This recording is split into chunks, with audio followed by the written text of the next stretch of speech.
So I'm kind of just going off the cuff here, but I wanted to make this video because one of the things that I realized when I struggle to come up with something creative or just, I don't know, feel productive, there's one thing that I absolutely do to help get rid of that feeling or at least get myself out of that situation. And that is to try to clean up and organize.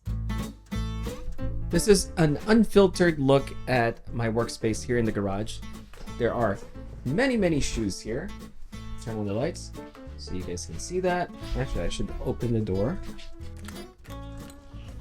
This is the current state of my work desk. So this is where I edit my photos and videos. I actually just happened to organize this last night. It was such a mess that anytime I actually sat here or just like walked through my garage, it felt very stressful. So what's hilarious is that I actually posted a photo of this on Threads and people were asking me, why are all your shoes here when you have a shoe rack over there? Pains me to say that these are actually all full. Yeah.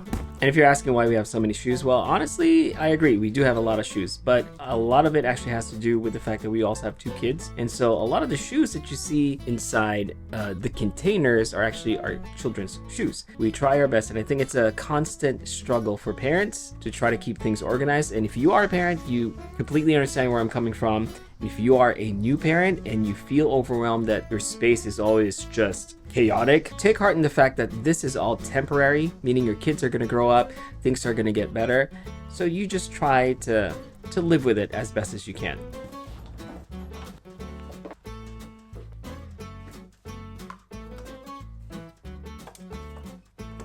The funny thing is, I remember reading somewhere that some people consider having a messy desk an actual good thing for creatives because maybe it helps them think more creatively. And in a way, I kind of get it. I kind of understand it. Maybe because you're not so concerned about the way things look and you're more concerned about actually just getting the work done. But to me, though, I think having an organized space is much more beneficial than having one that's messy. I'm going to use a very old reference here, and that is defragmenting. Back in the day, this is something that you used to do with your personal computer, which is you have to defragment it maybe at least once a month. And the idea is you're helping the computer kind of organize things. And that way it becomes a lot more efficient the next time you use it. So it's the same way that I feel about my own workspace. Every so often, I would have to defragment it, meaning I just have to kind of organize things. I don't have to spend a whole lot of time, maybe just 5 minutes here and there. And so while we're on the topic of organization, I think the important lesson here is that when you are organized, it's easier to put a system in place. And the best example that I could think of is my desk. Okay, I lied.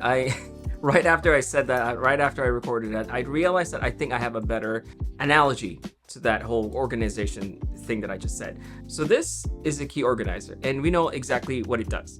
Without the key organizer, we will be fumbling through our keys, trying to find the one that opens the exact door or lock. But because we have a key organizer, it's much easier for us to locate the one key that we need at that moment. If I know exactly where things are, it's much easier for me to access them. And that's why having a system in place is much easier. The only way that I can have a system in place is if things are organized in a way that makes sense to me.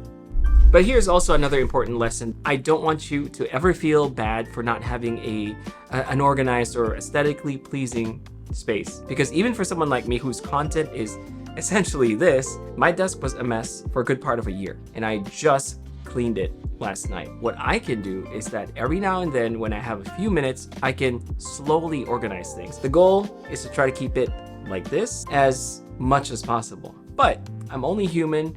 As a parent, I know things happen, life happens. It's also okay to just, let it be messy when it needs to be messy.